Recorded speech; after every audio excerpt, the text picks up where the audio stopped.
하나님의 말씀은 요한계시록 22장 6절 7절입니다. 요한계시록 22장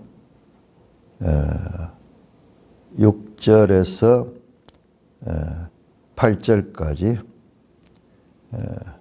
9절까지 교도가 있습니다. 요한계시록 22장 6절. 자, 이제 요한계시록의 이제 마지막 에필로그. 이 글을 다 쓰고 난 다음에 후기로 기록된 말씀입니다. 요한계시록 22장 6절. 또 그가 내게 말하기를 이 말은 신실하고 참된지라 곧 선지자들의 영의 하나님이 그의 종들에게 반드시 속히 되어질 일을 보이시려고 그의 천사를 보내셨도다. 보라, 내가 속히 오리니 이 두루마리의 예언의 말씀을 지키는 자는 복이 있으리라 하더라. 이것들을 보고 들은 자는 나 요한이니 내가 듣고 볼 때 이 일을 내게 보이던 천사의 발 앞에 경배하려고 엎드렸더니 그가 내게 말하기를 나는 너와 내 형제 선지자들과 또 이 두루마리의 말을 지키는 자들과 함께 된 종이니 그리하지 말고 하나님께 경배하라 하더라. 하나님, 여기까지 인도해 주신 것 감사를 드립니다. 이 마지막 에필로그 본문도 잘 깨닫게 하여 주옵소서. 예수님 이름으로 감사하며 기도드리옵나이다. 아멘. 자, 요한계시록 22장 6절에서 마지막 21절까지는 요한계시록의 에필로그 후기. 이 본문은 1장 1절에서 3절 서론 프롤로그와 에필로그인데 프롤로그는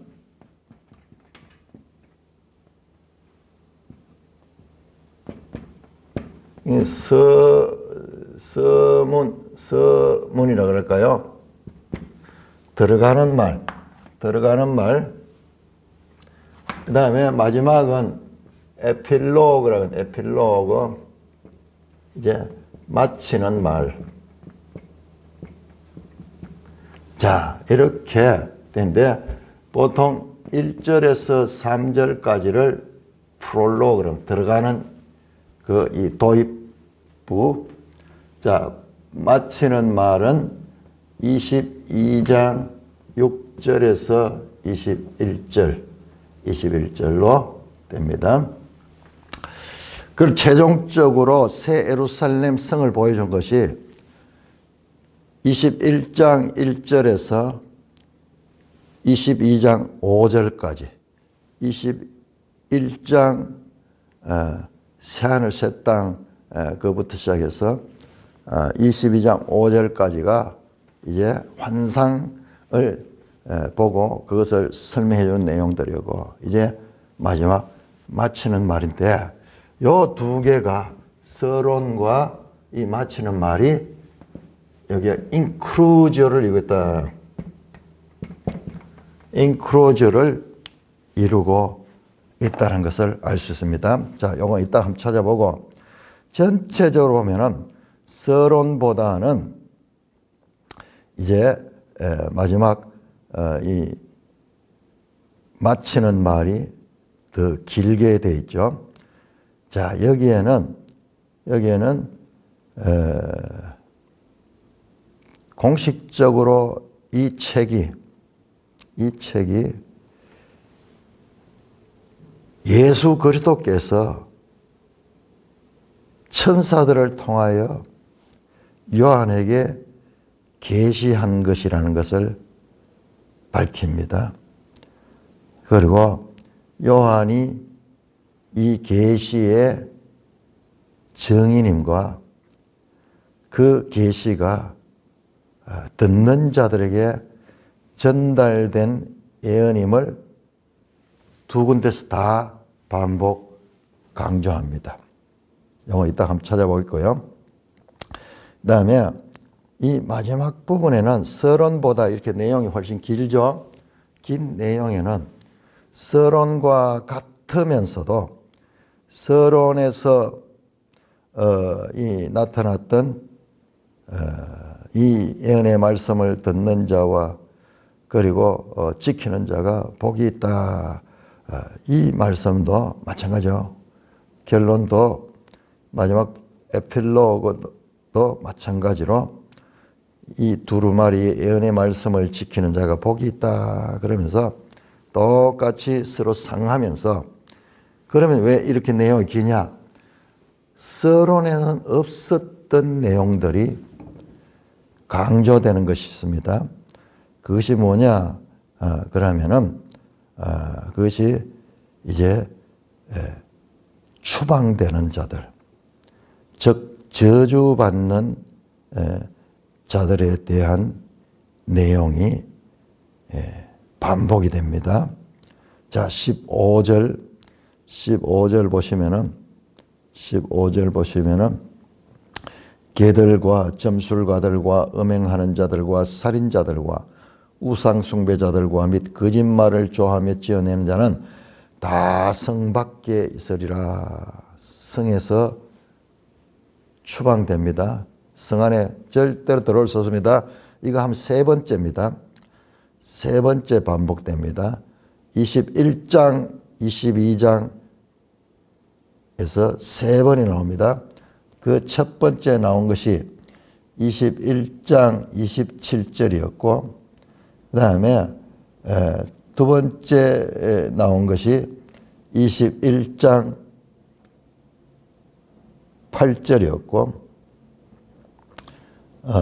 처음 나온 게 21장 8절이고 두 번째 나온 게 21장 27절 그리고 여기에 지금 세 번 나옵니다. 세 번 나오니까 세 번 그러니까 7이라는 수, 그 다음에 3이라는 수, 이 계시록의 내용들이 다 이 수를 가지고 있습니다. 흩어져 있으니까 우리 잘 모르는데 이걸 좀 자세히 찾아보면은 일곱 대접 뭐 이런 겉으로 드러난 수도 있지만은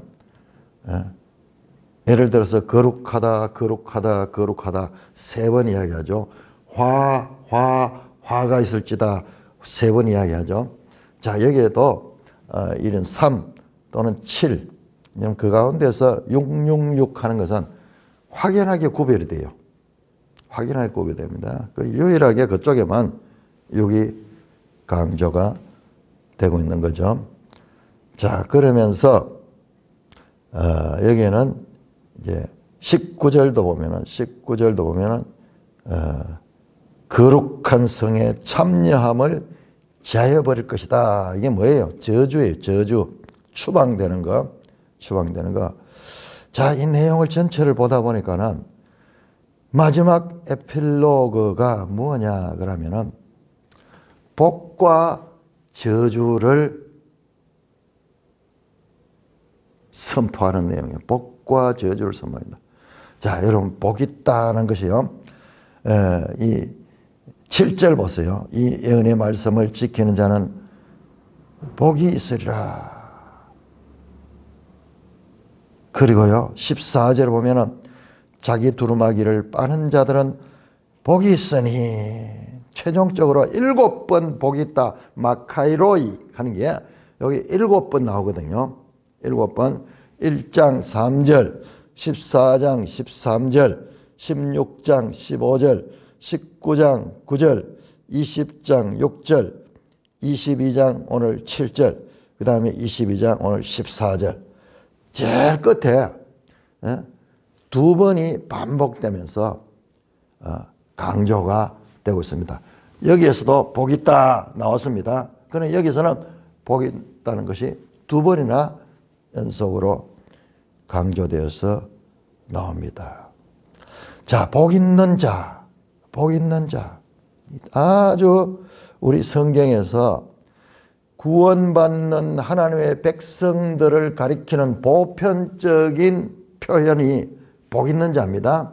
여러분 시편 1편, 시편 2편, 1편의 시작이 복 있는 자는 시작이 되죠.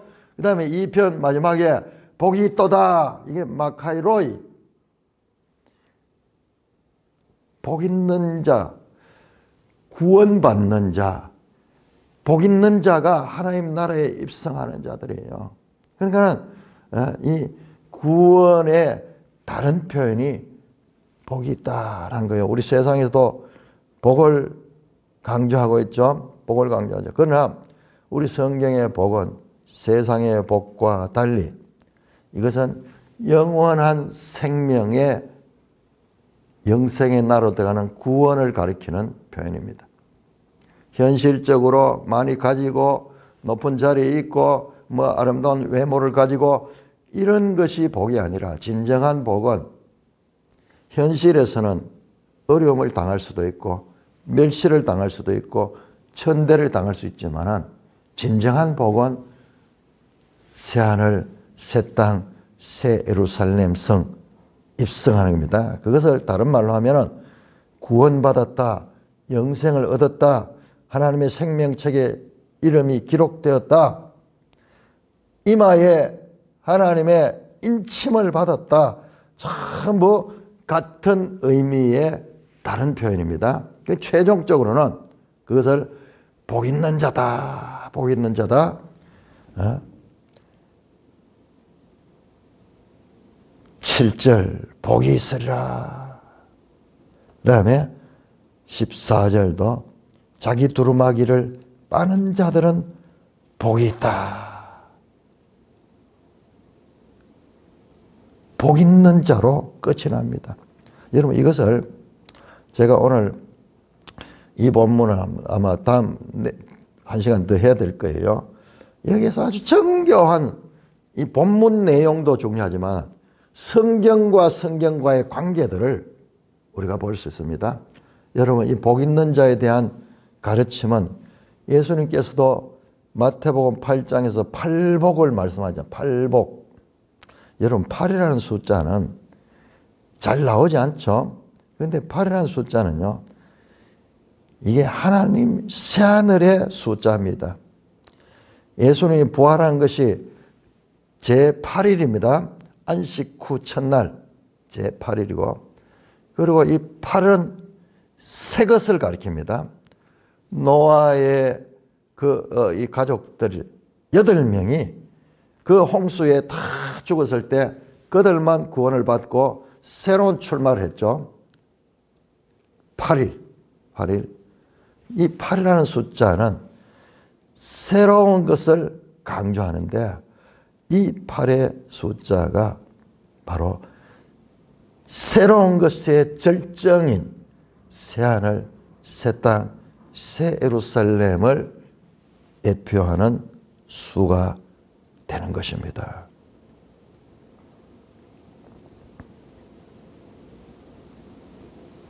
그래서 예수님께서도 팔복을 가르쳤고 그 팔복에 행하는 자들이 이렇게 연결해 보면요, 이 새하늘 새 땅에 들어가는 자들입니다. 그 외에도 여러 군데서 복 있는 자다라는 표현들이 사용됩니다. 아니 구약으로 들어가면은, 구약에 들어가면은 신명기 28장이 뭡니까? 신명기 28장이 율법을 다시 한번 다 정리해 주고 난 다음에 이 말씀을 지키는 자는 들어가도 복을 받고 나가도 복을 받고 그 떡반죽 그릇도 복을 받고 복 나오죠. 28장 1절에서 14절까지가 이 복을 받는 거예요. 그러면은 28장 15절에서 나머지 60 몇 절입니까? 68절입니까? 그 나머지는 전부 저주받는 거예요. 저주받는 거. 복과 저주. 복과 저주. 그러니까는 모세의 법도 끝이 나니까는 끝에서는 순종하는 자들은 복을 받고 불순종하는 저주를 받는 거예요. 동일하게 지금 이 신약 성경도 마지막이 복과 저주를 가는데 여기서 이 복은 최종적인 복이에요. 최종적 복. 뭐냐? 새하늘 새 땅에 들어가는 자들과 거기에서 입장이 불가되는 자들, 들어가는 자와 들어가지 못하는 자들, 들어가지 못한 자들을 좀 더 자세히 보면 불못으로 가게 되는 자들입니다. 마지막에 이것을 강조하면서 이 계시록이 끝을 맺습니다. 여러분 다시 원점으로 돌아서 이 계시록이 누구에게 주었습니까? 1차적으로 1세기 당대의 그 교회에게 주어졌잖아요. 지금 탄압받고 그리고 핍박을 당하며 심지어는 죽음까지 당하게 되는 그와 같은 어려운 상황 속에 있는 교회에게 준 말씀이에요.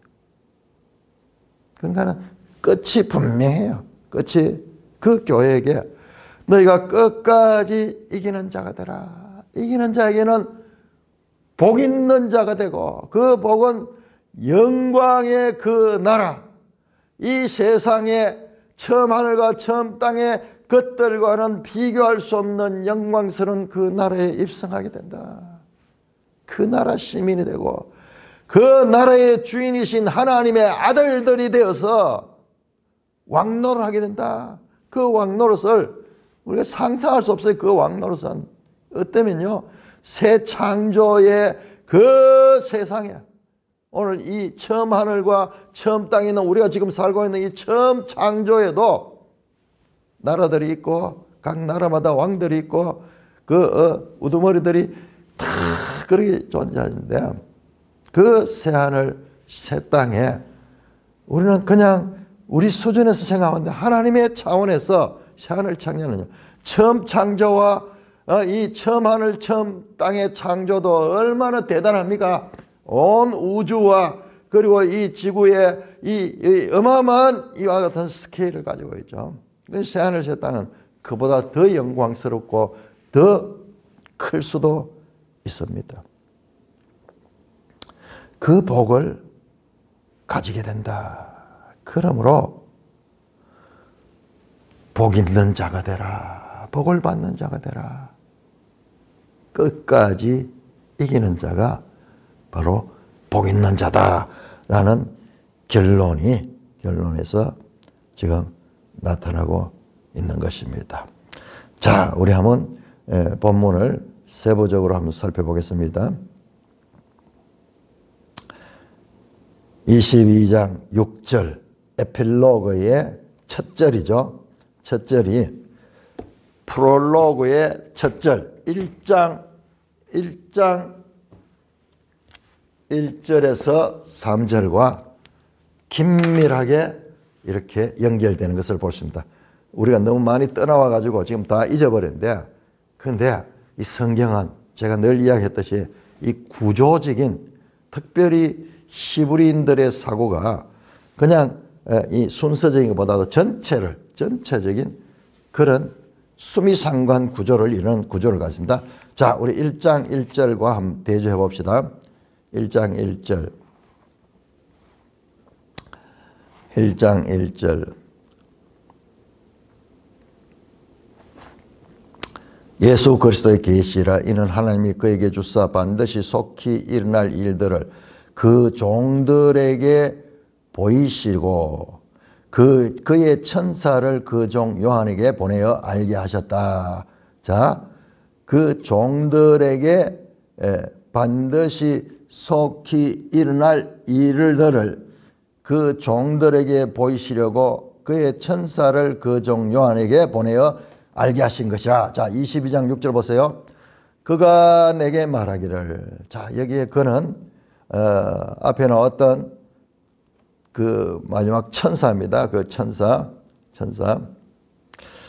또 그가 내게 말하기를 이 말은 신실하고 참된지라 하고는 주 곧 선지자들의 영의 하나님이 그의 종들에게 반드시 속히 되어질 일을 보이려고 그의 천사를 보내셨도다. 여러분 보세요. 1절은 반드시 속히 일어날 일들을 그의 종들에게 보이시려고 그의 천사를 그 종 요한에게 보냈다. 1장 1절의 내용이 여기에 그대로 다시 나옵니다. 그래서 처음과 끝이 이 책은 1장과 22장 그 사이에 있는 그 책의 내용들은 출처가 이것은 하나님께서 그의 천사들을 통하여서 장차 일어날 일들을 그렇게 보이신 내용이다라는 것을 지금 처음과 끝에서 강조를 하고 있습니다. 이렇게 상극이라고 하는 상극, 처음 시작과 마지막 끝, 양쪽 극단이죠. 이 상극법은 무엇이냐? 이 처음과 끝과 그 중간에 있는 것들 다 포함되는 것입니다. 다 포함합니다. 우리도 백두에서 한라까지 성경에도 많이 나오죠. 단에서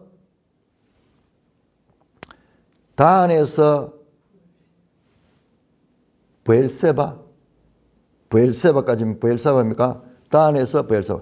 한쪽은 북쪽 끝, 한쪽은 남쪽 끝을 가리킬 적에 많이 사용하는 법입니다. 그러니까는 이 처음과 끝을 이야기하는 것은 처음과 끝만이 아니라 그 중간에 있는 모든 것을 포함한다 하는 말이죠.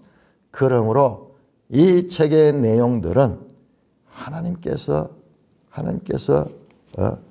말씀하신 것이다.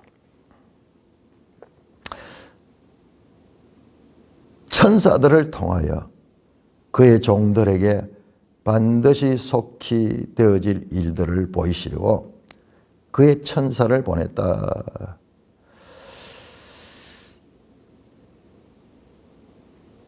보라, 내가 속히 오리니 7절입니다. 이 예언의 말씀을 지키는 자는 복이 있다. 자, 1장 3절에 한번 볼까요? 1장 3절에 이 예언의 말씀을 읽는 자와 듣는 자와 그 가운데 기록된 것을 지키는 자는 복이 있다. 복이 있다. 똑같죠?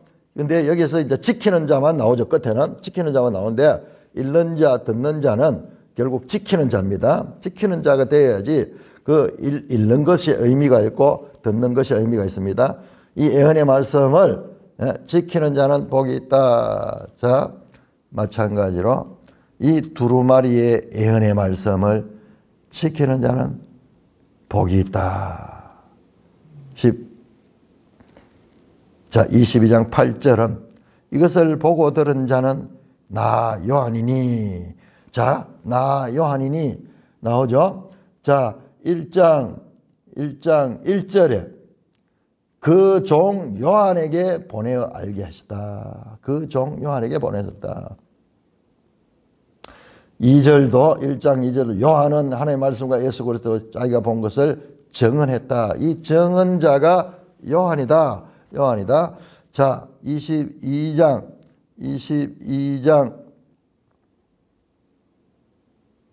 8절에 증언이라는 말은 안 나오지만은 보고 들었다. 이게 증거하는 거죠. 보고 들었다. 목격자죠.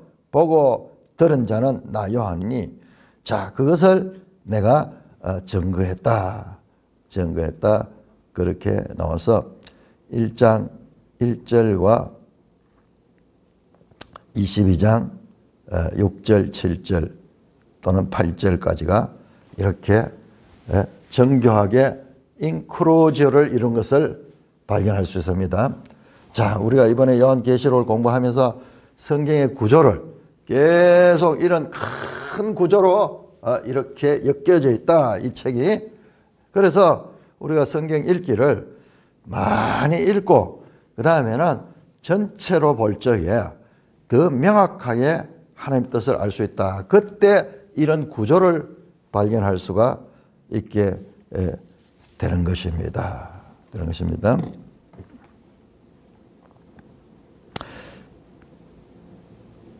자, 그런데 이 22장 6절에서 21절은요. 화자가 말하는 자가 여기에 애매할 때가 있어요. 애매할 때가 있습니다. 자, 예를 들자면은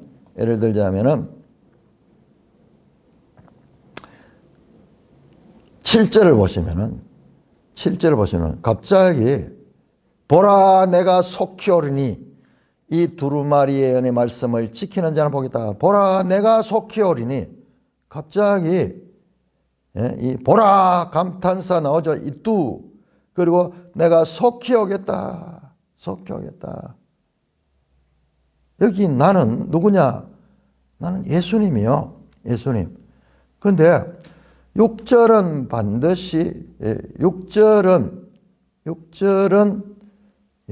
이 맥락으로 보면은 6절의 화자는 제가 이 천사라고 이야기를 했죠. 왜 앞에 나오는 내용은 또 그가 내게 말하기를 그러니까는 그는 앞에서 나왔던 그를 가리킨다. 그럼 앞에서 요한에게 말한 것은 22장 1절에 보면 또 그가 수정 같은 생명수 강을 내게 보였다 할 때 그가 그 마지막 천사였어요.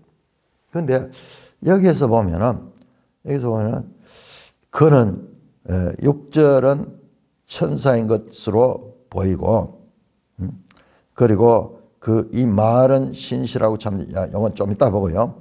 그 다음에 7절에 보라 내가 속히 오리니 이 두루마리 예언을 지킨 자는 복이 있다. 여기는 1인칭 나가 누굽니까? 예수님을 가리키죠. 예수님이 스스로 말씀하는 거죠. 7절은 갑툭튀 본문에 갑자기 툭 튀어나와 버렸어.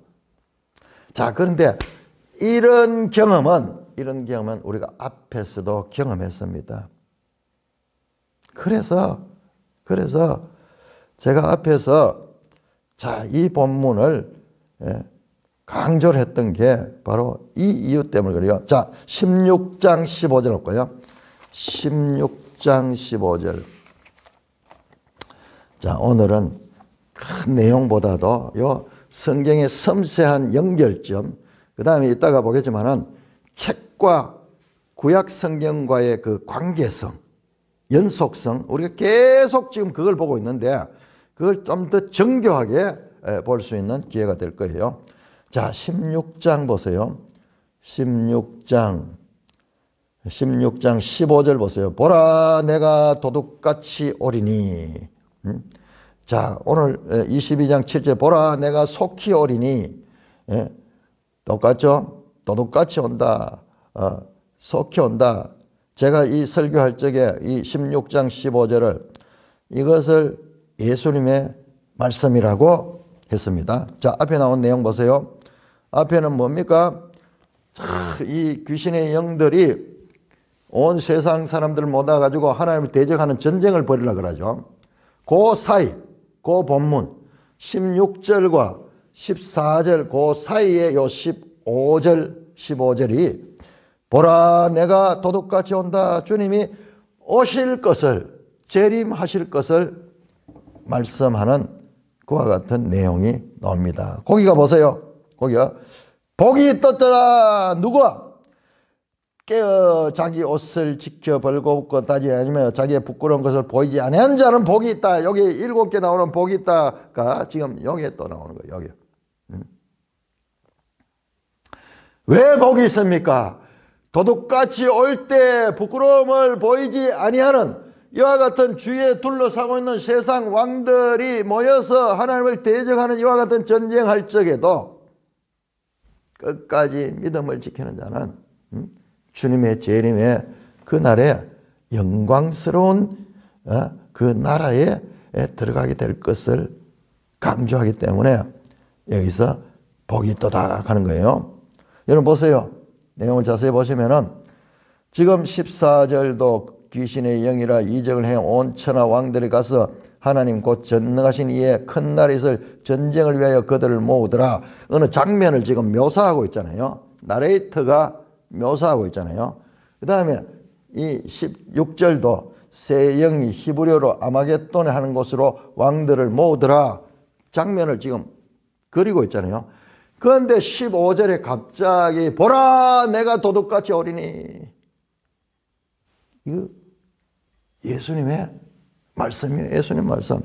그래서 지금 예수님이 재림에 대한 의지를 교회에게 향할 때는요, 논리적이 아니에요. 문장에도 관계없어요. 그 급박한 위기의 순간에 예수님께서 자신을 내가 곧 온다. 이 말은 뭐예요? 내가 와서 너희를 구원하겠다는 약속이잖아요. 그 약속이잖아요. 그러니까 여기서 뭘 볼 수 있냐고 하면 예수님이 교회를 사랑하시고 그 교회가 구원받기를 얼마나 원하는지 문장상으로 보면 이 논리적이 않아요. 그런데 갑자기 화들짝 놀라는 것처럼 그렇게 갑자기 이 예수님의 외마디 비명 같은 소리, 우리가 급할 적에는 뭐 논리적인 뭐 없죠. 지금 세상은 다 악의 세력에 의하여서 점령이 되고 그 악의 세력들이 모여서 하나님을 대적하는 이 시대 가운데 성도들이 얼마나 힘들겠습니까? 그런데 그때 주님께서 말씀하는 거예요. 논리성도 없고 문장의 어떤 그 형식도 파괴하면서 내가 도둑같이 보라 behold 이 표현할 때는 항상 그거예요. 아주 하나님의 강한 의지를 표현하는, 마치 물가에서 애들이 지금 위기 가운데 이리 놀게 있을 적에 갑자기 그들을 구하려고 하는 그런 심정, 그런 심정. 이런 것을 이거는 하나님의 심정으로 봐야 되는 거예요. 논리적이 아니라 갑자기 1인칭 내가 도둑같이 온다. 그 갑자기 어디에 내가 누군지 아무 그 설명도 없이 나왔던 그 표현, 주님의 다시 오실 것이라는 것, 성도들이 위기의 순간에 다시 오실 것을 강조하는 그 내용, 그것이 지금 여기에서도 적용이 되고 있습니다. 보라 내가 속히 오니 22장 7절입니다. 여러분 마지막 이 에필로그에서 다시 오시겠다는 말씀이 12절에 나옵니다. 12절 보라 내가 속히 오리니. 20절에도 옵니다. 20절에도 내가 진실로 속히 오리라. 여러분 주님이 오신다. 이 짧은 내용 속에 3번이나 반복해서 내가 속히 온다. 속히 온다. 주님이 오시면 이 모든 문제가 해결되기 때문에 성도들이여 주님의 약속을 믿고 지켜라. 주님이 말씀하시고 다시 정언하시고 다시 부원하시고 또다시 부원하셔서 오신다. 시작할 때도 내가 속히 오리니. 자, 1장 7절 한번 볼까요? 시작할 때는 암시만 됐습니다. 1장 7절 보시면은 1장 7절 볼지어다 보라 같습니다. 이 볼지어다 보라 똑같은 이야기입니다. 이두 볼지어다 그가 구름을 타고 오시리라. 각 사람의 눈이 그를 보고 그를 찌른 자도 볼 것이며 땅에 있는 모든 족속이 그로 말미암아 애곡하리라. 이게 주님의 재림을 지금 나타내는 암시가 1장에서는 암시적이었는데 이 마지막 이 에필로그에서는 노골적으로 구체적으로 그것도 이 짧은 내용 속에 3번이나 반복합니다. 여기 또 3번이 3번. 3번에 반복하면서 내가 속히 올 것이다. 성도들이여 교회여 나는 반드시 온다. 내 약속을 믿고 끝까지 이기는 자가 되라고 하시는 그와 같은 것을 부추기 위해서 하시는 말씀이에요.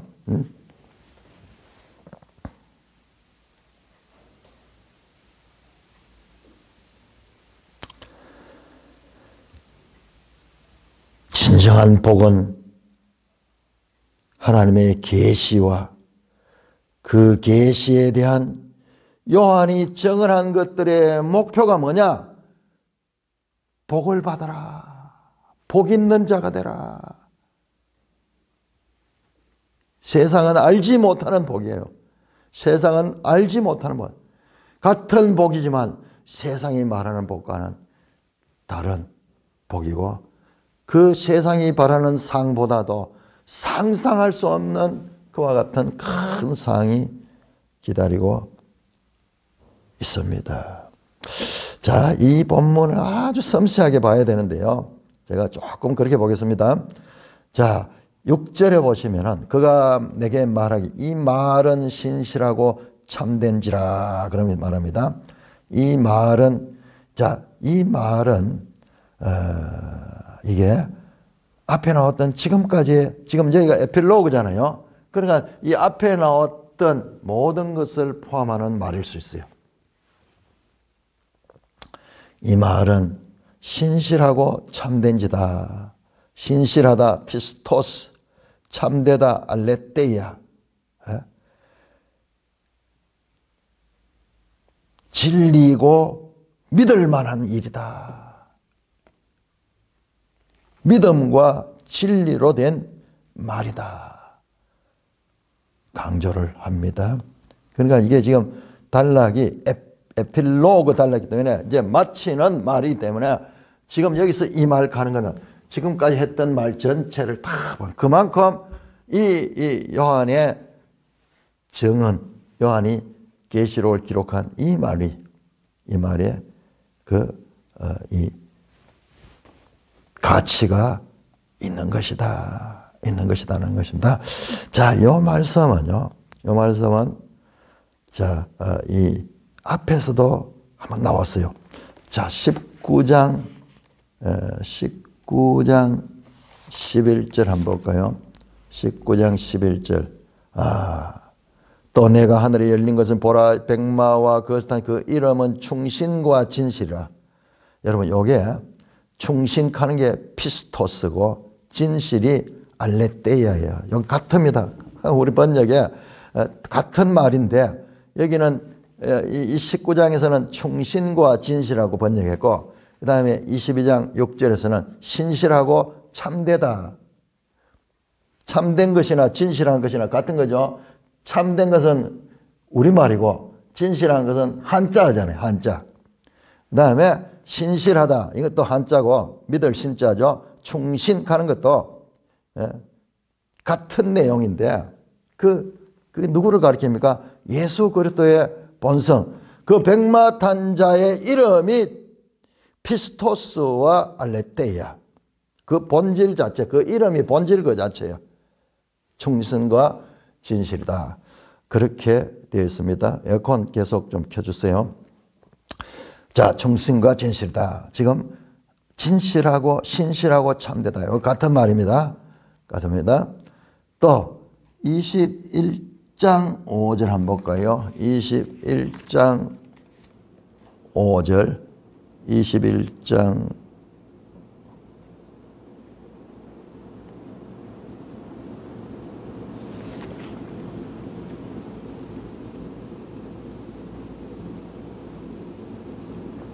자, 이 말은 이 신실하고 참된지라.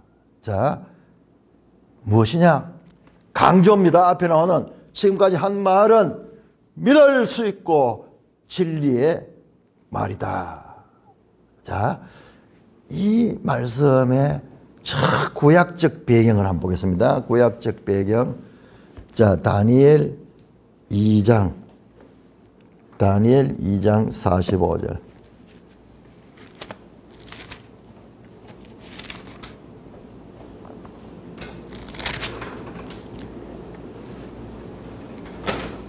다니엘 2장 45절.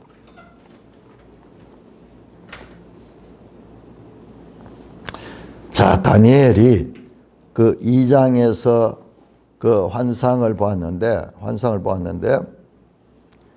그 환상을 설명하고 난 다음에 자기가 느부갓네살 왕에게 말한 그 환상의 그 큰 신상을 봤는데 머리는 금이고 가슴은 은이고 허리는 이 동으로 되어 있고 두 다리는 철로 되고 그 발과 발가락은 흙과 철이 섞여 있는 그 신상을 봤죠.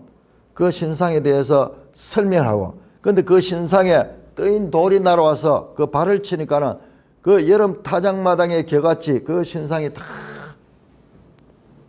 분해되어 버렸죠. 그것을 설명을 하면서 44절에 이 여러 왕들의 시대에 하늘의 하느님이 한 나라를 세우리니 이것은 영원히 망하지도 아니할 것이요 그 국권이 다른 백성에게로 돌아가지도 않을 것이요 도리어 이 모든 나라를 쳐서 멸망시키고 영원히 설 것이라. 손대지 아니한 돌이 산에서 나와서 새와 놋과 진흙과 은과 금을 부서뜨린 것은 왕께서 보신 것은 크신 하나님이 장래의 일을 왕께 하신 것이라. 이 꿈은 참되고 이 해석은 확실하나이다. 지금 다니엘이 그 느부갓네살 왕이 본 신상을 해석하는 그때 사용된 거예요.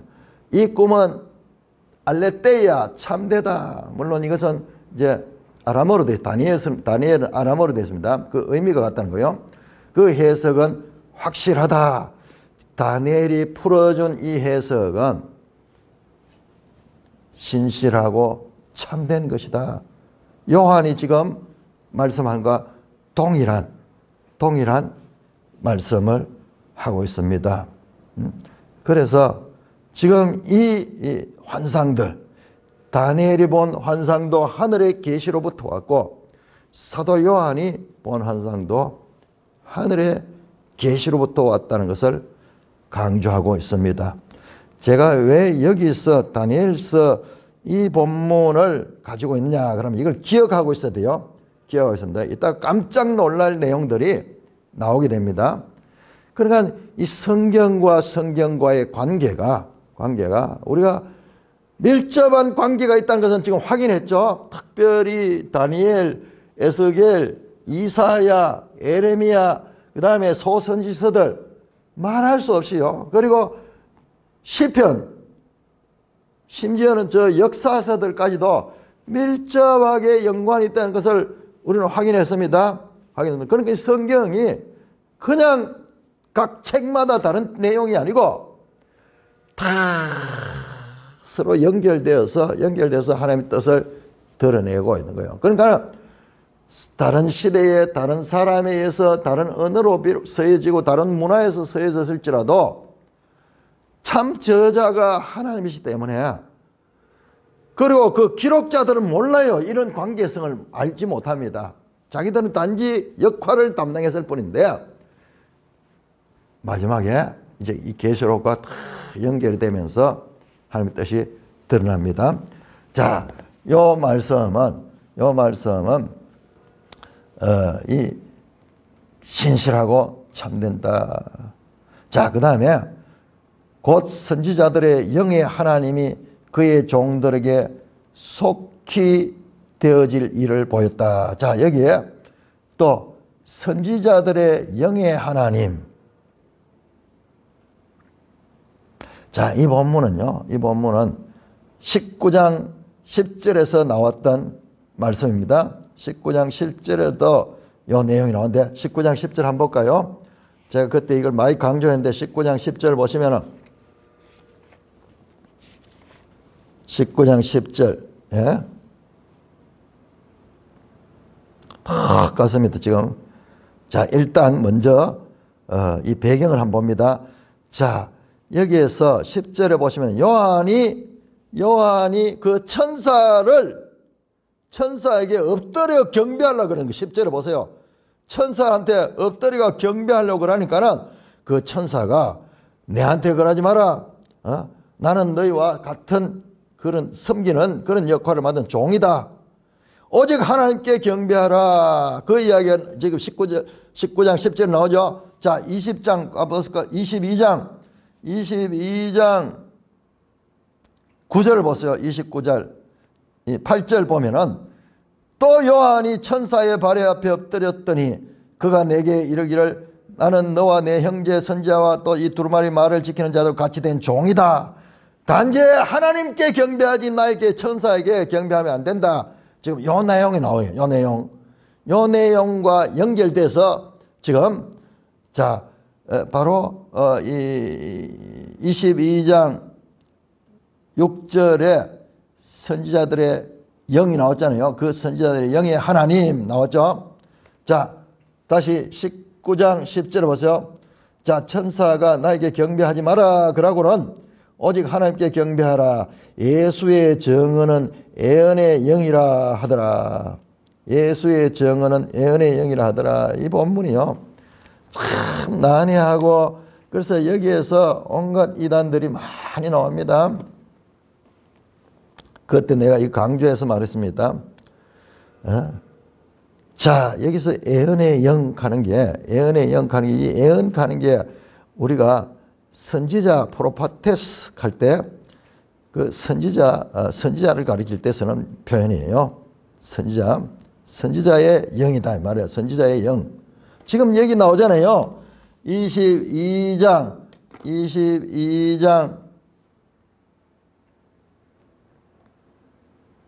6절에 주 곧 선지자들의 영의 하나님. 이게 같은 단어예요. 예언의 영 하는 단어나 여기는 선지자들의 영의 하나님. 여기 같은 말입니다. 보통 일반인들은 잘 모를 거예요. 특별히 안식교는요. 안식교는 이 예언의 영 하는 이 말씀을 예언의 신. 우리는 그 과거에는 신이라고 번역을 했거든요. 성신이라고 그렇게 번역했잖아요. 그걸 가지고 예언의 신이라는 걸 통해 가지고 그 예언의 신이 책 제목이에요. 그 뭐냐? 엘렌 G 화이트이 그 예언한 그것을 나타내는 표현으로 이 단어를 써요. 근데 이게 무슨 말인지 우리가 해석이 잘 안 되니까 뭐 그런가 싶어서 그렇게 안 돼. 자, 그런 뜻이 아니에요. 여기 나오잖아요. 선지자들의 영의 하나님. 이 말씀은요. 영들을 주관하셔서 선지자들을 통하여 일하시는 하나님. 그런 뜻이에요. 그런 뜻입니다. 그건 누구 특정 개인을 가리키거나 뭐 어느 시대에 특별한 누구 개인을 가리키는 그런 표현이 전혀 아닙니다. 전혀 아닙니다. 자, 곧 선지자의 영들의 하나님. 하나님께서 이 지금 계시를 주셨던 거예요. 이 계시를 주신 거예요. 그래서 어떻게 선지자들의 영을 통하여서 그렇게 선지자들을 사용하시는 그 하나님, 선지자들의 영을 주관하시는 그 하나님이 그의 종들에게 반드시 they must 반드시 속히 되어질 일을 보이려고 그의 천사를 보였다. 자, 이것은 1장 1절에 나오는 내용과 인크로즈 된 것을 확인했죠. 자, 7절입니다. 말씀드렸듯이 갑자기 톡 튀어나오면서 재림 의지를 나타내는 예수님이 등장합니다. 예수님이 나중에 16절에 보면 등장하죠. 나 예수는 그러면서 스스로를 밝히면서 등장합니다. 그러나 여기에서는 아까 16장 15절에서 봤듯이 재림의 의지. 여러분, 예수님이 이렇게 재림하시고자 하는 의지가 강력한 거예요. 그런데 왜 오지 않는가? 왜 오지 않는가? 속히 온다 해놓고 왜 오지 않는가? 이게 우리가 답을 풀지 못하잖아요. 여기에 대한 답이 바로 베드로 후서에 나오죠. 베드로 후서에 우리가 가지고 있는 이런 의문들을 동일하게 1세기 당시에도 사람들이 가지고 있었어요. 자, 베드로 후서 3장 앞에서 다 말씀드렸지만은 다시 한 번 더 베드로 후서 3장 3절 먼저 이것을 말세에 조롱하는 자들이 와서 자기의 정욕을 따라 행하며 조롱하며 이르되 주께서 강림하신다는 약속이 어딨냐. 강림, 재림한다. 이 일 나타내는 표현입니다. 약속했는데 그게 뭐 그 빈말이지. 어디 있느냐. 조상들이 잔 후로부터 만물이 처음 창조할까지 같이 있다.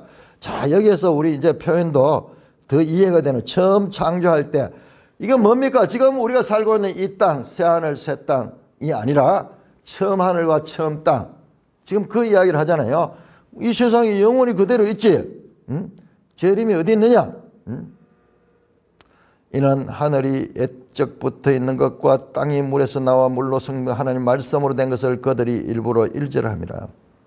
이로 말미암아 그때 세상은 물의 넘침으로 멸망하실 때 이제 하늘과 땅은 그 동일한 말씀으로 불사르기 위하여 보하신 바 되고 경건하지 아니한 자들 심판과 멸망의 날까지 보존해 주냐. 이게 한시적이다. 이 땅은. 자, 그러면은 왜 빨리 안 오시느냐? 나옵니다. 8절에 사랑하는 자들아 주께는 하루가 천년 같고 천년이 하루 같다는 이 한 가지를 잊지 말라. 주의 약속은 어떤 이들이 더디라고 생각하는 같이 더딘 것이 아니라, 여러분 1세기도 더디다고요. 곧 올 줄 알았네. 그건 지금도 안 왔어요. 2000년 지났는데. 그러니까 사람들은 다 믿지 않았죠.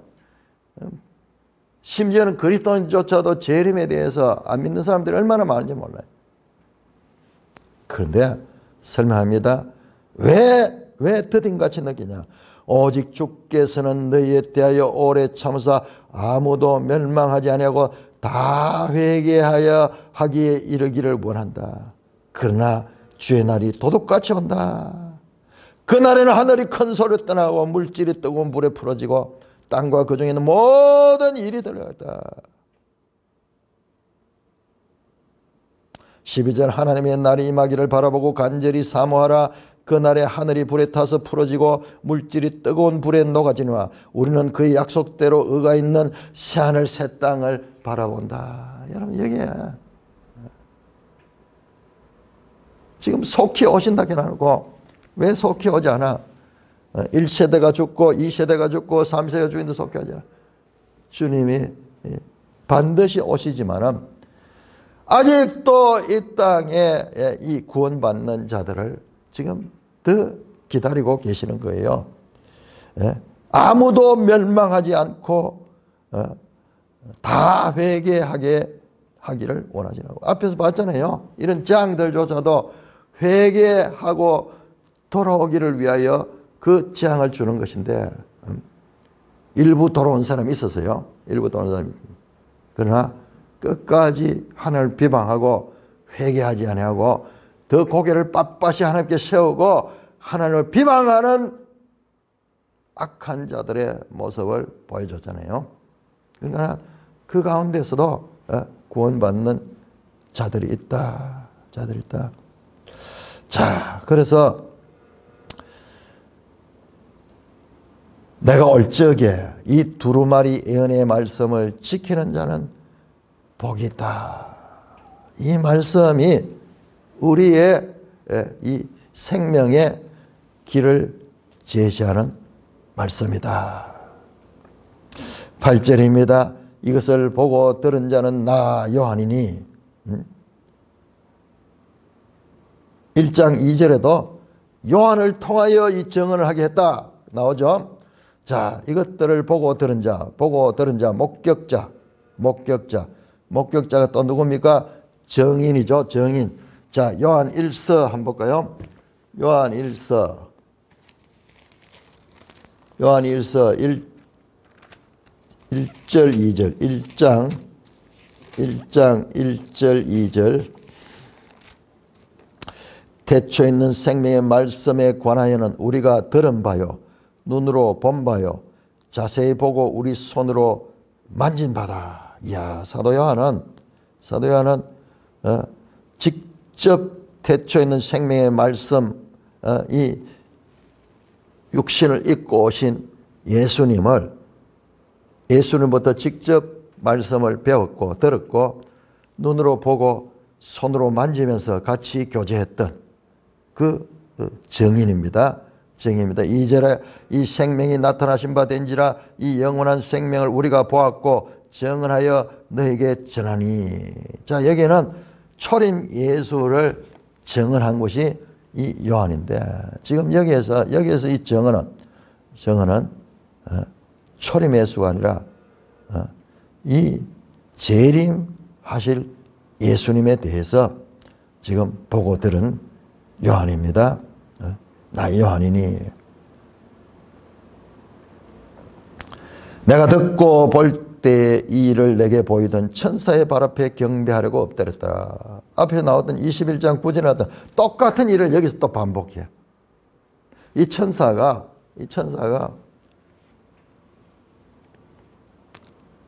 6절에 나오는 그잖아요. 그가 내게 말하기를, 그러면서 이야기했던 그 천사예요.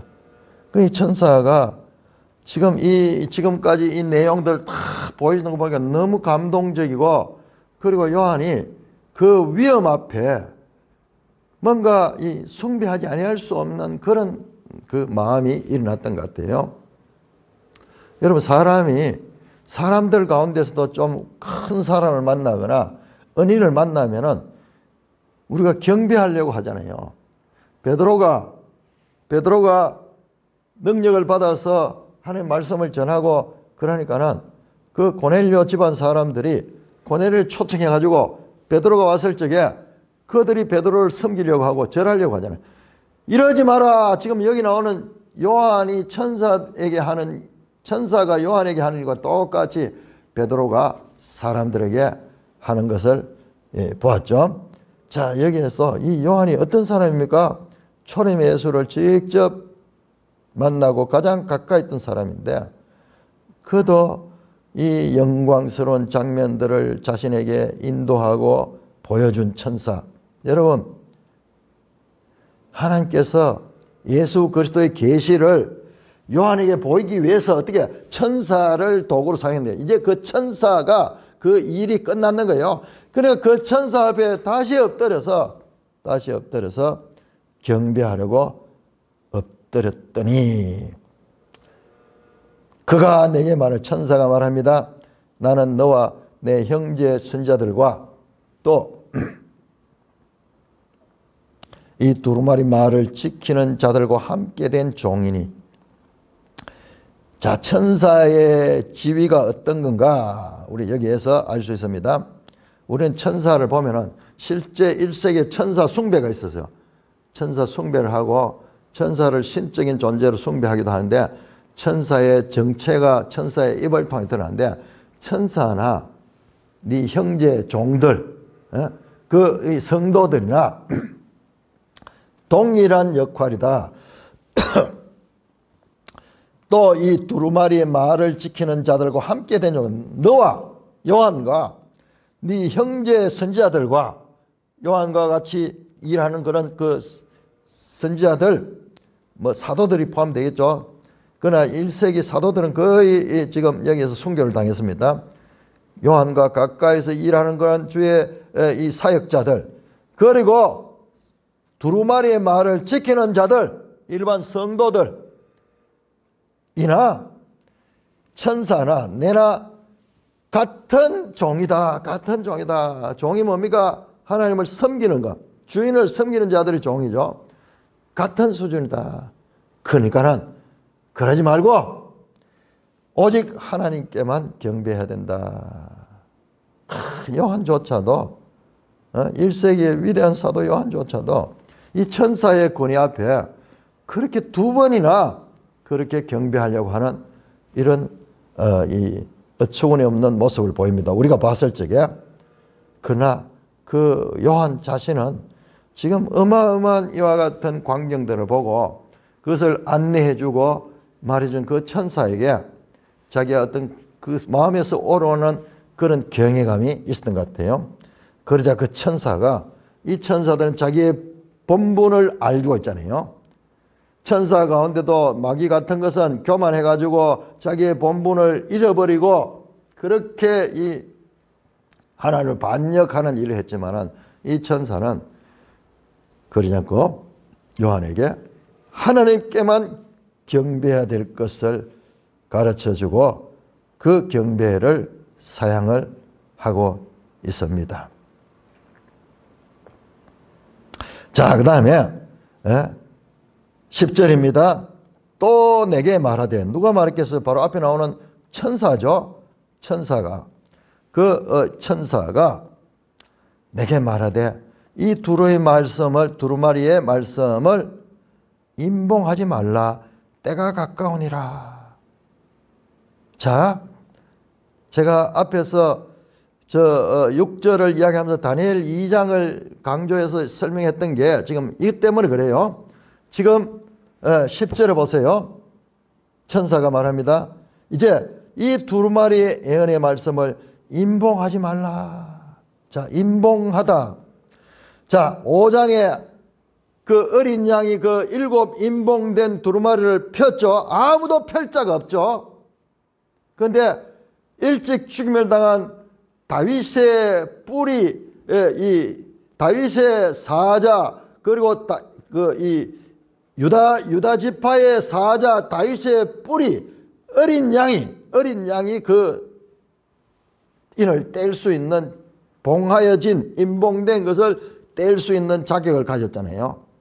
그러니 임봉됐다는 것은 이것을 뗀다는 것은 이것을 해석하고 이것을 성취시킬 수 있는 자들, 어린 양밖에 없었어요. 어린 양밖에 없어요. 그러니까 여러분, 우리 책도 봉해져 있는 책은 그 속의 내용이 아무리 좋은 게 있어도 우리하고 관계없는 거죠.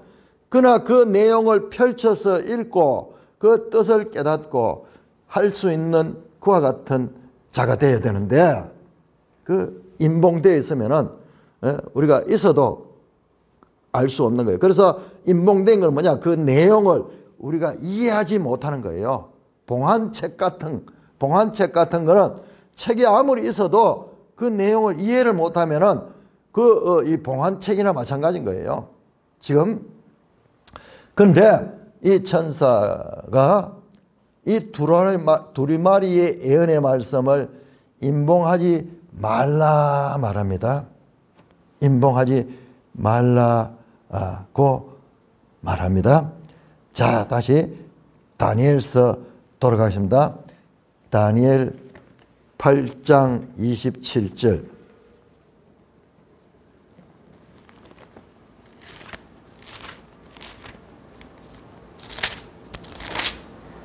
다니엘 8장 27절. 여러분, 다니엘도요, 이 환상을 봤잖아요. 천사가 와가지고 설명도 해주고 똑같아요. 요한의 경험을 일찍이 요한보다도 한 600여 년 전에 다니엘이 경험을 했습니다. 그때 보세요. 26절. 이미 말한 바 주야에 대한 환상은 확실하니 너는 그 환상을 간직하라. 이는 여러 날 후의 일임이라 하더라. 이에 나 다니엘이 지쳐서 여러 날 앓다가 일어나서 왕이 이를 본 내가 그 환상으로 말미암아 놀랐으나 그 뜻을 깨닫는 사람이 없었다. 그 뜻을 알지 못하는 게, 환상을 봐도 뜻을 알지 못하는 겁니다. 자, 12장 보겠습니다. 12장.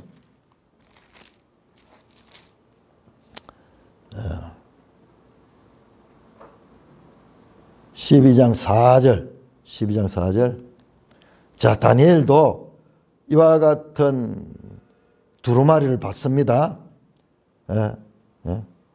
12장 4절. 다니엘아, 마지막 때까지 이 말을 간수하고 이 글을 봉함하라. 많은 사람이 빨리 왕래하며 지식이 더하리라. 다니엘의 12장 1절 보세요. 12장 1절. 그때 네 백성 중 책에 기록된 모든 자가 구원을 받을 것이다. 그럼 책이 나옵니다. 책이 나오는데 이게 생명책이죠. 생명책에 있는 자가 구원을 받을 것이다. 계시록에 나오잖아요. 어린 양의 생명책에 기록된 자들이 구원받잖아요. 지금 같은 내용입니다. 같은 내용인데, 그런데 이 12장 4절에서는 이 책이 봉함하라, 임봉됐다 하는 그 말입니다. 봉함하라. 그리고 9절도 보세요. 다시 한번 그가 이르되 다니엘아 갈지어다 이 말은 마지막까지 간수하고 봉함할 것이다. 봉함하라. 많은 사람이 연단을 받아 스스로 정결하게 되며 희게 할 것이나 악한 사람은 악을 행하느니 악한 자는 아무것도 깨닫지 못하지 오직 지혜인 자는 깨달으라. 그러면서 다니엘에게는 이 책의 두루마리를 봉함하라. 이 말은요, 이 말은 그 뜻을 다니엘이 알 수가 없는 거예요. 앞에서도 봤잖아요. 8장에도 봤잖아요. 8절에 나오는 내가 듣고도 깨닫지 못하리라. 그 앞에 나오는 천사가 쫙 말하는데 그걸 들어도 다니엘은 알 수가 없는 거예요. 왜? 이것은 나중에 12절에 보면 기다려서 1350일 이르는 그 사람은 복이 있으라. 여기도 복 있는 자 나오네요. 복 있는 자가 나오면 복 있는 자. 이 복 있는 자가 누굽니까? 바로 새하늘 새 땅에 너는 마지막 때까지 일하라. 네가 평안히 쉬고 끝날에 네 몫을 누릴 것이다. 우리가 무슨 말인지 알 수 없는 이런 예언의 말씀을 봤는데 다니엘에게 그 책의 두루마리는 봉함하게 했어요. 봉함하게 했습니다. 봐도 이해할 수 없는 거예요. 이해할 수 없는. 자, 그런데 오늘 이 10절에는 이 두루마리의 예언의 말씀을 이제는 임봉하지 말라. 임봉하지 말라. 때가 가깝다. 다니엘 시대는 이것이 나중에 다니엘보다는 훨씬 나중에 일이다. 그러므로 이 두루마리 내용을 봉함하라. 풀어봐도 무슨 말인지 알 수 없어. 이것은 나중에 일어날 일이야. 너는 너의 역할만 하고 기다리라. 기다리라. 마지막까지 기다려. 네가 끝날에는 네 몫을 누릴 것이다. 무슨 말인지 몰라요. 근데 지금 다니엘과 사도 요한의 결정적 차이는 다니엘은 아직 메시아인 예수 그리스도가 이 땅에 오시기 전이고 지금 요한은 예수님이 오신 이후의 말씀입니다. 자, 다니엘 때 임봉하고 봉함된 책이 이제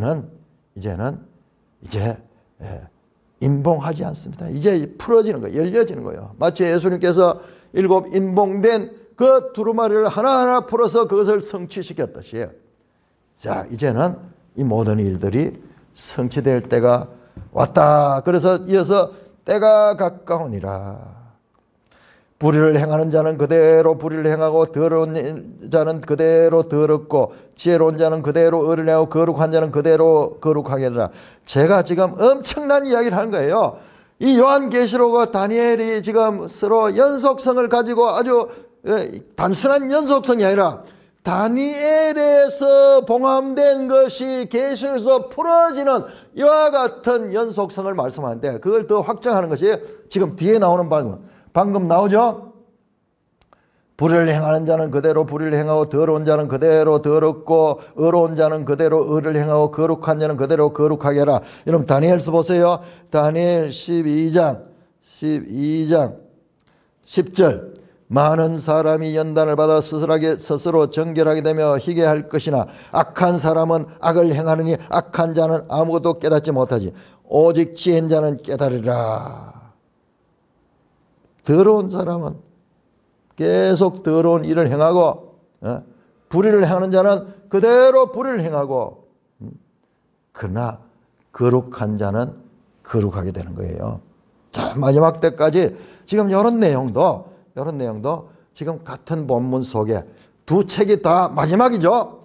다니엘 12장의 마지막, 요한계시록의 마지막에 서로 연속되는 이런 본문을 볼 수 있으며 차이점이 다니엘에게는 봉함됐던 책이 요한에게는 이제는 임봉하지 말라라는 말씀으로 발전적 전개가 되고 있다. 단순히 수미 상관만 아니라 같은 내용이 더 발전적으로 여기서는 봉함된 것이 이제 봉함하지 않는, 봉함된 것을 이제 떼는 그런 시간적인 발전이 있는데, 그 중심에는 다니엘과 사도 요한의 중심에는 바로 어린 양 예수 그리스도의 사건이 있었다.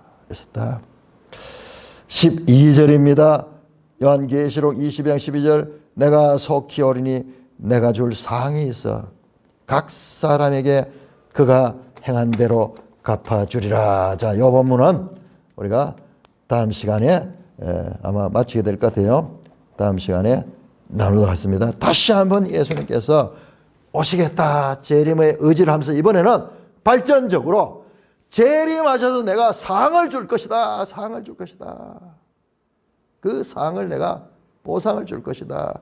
그 상에 대한 내용이 지금 나타나고 있습니다.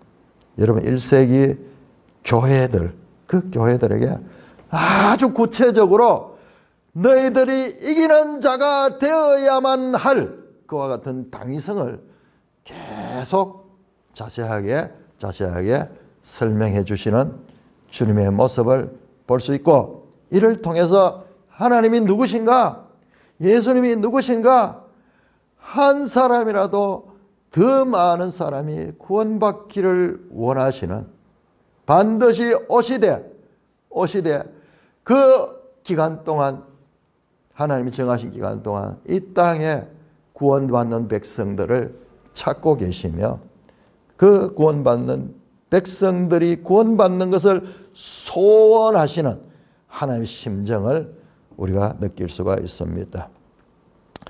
찬송가 488장입니다.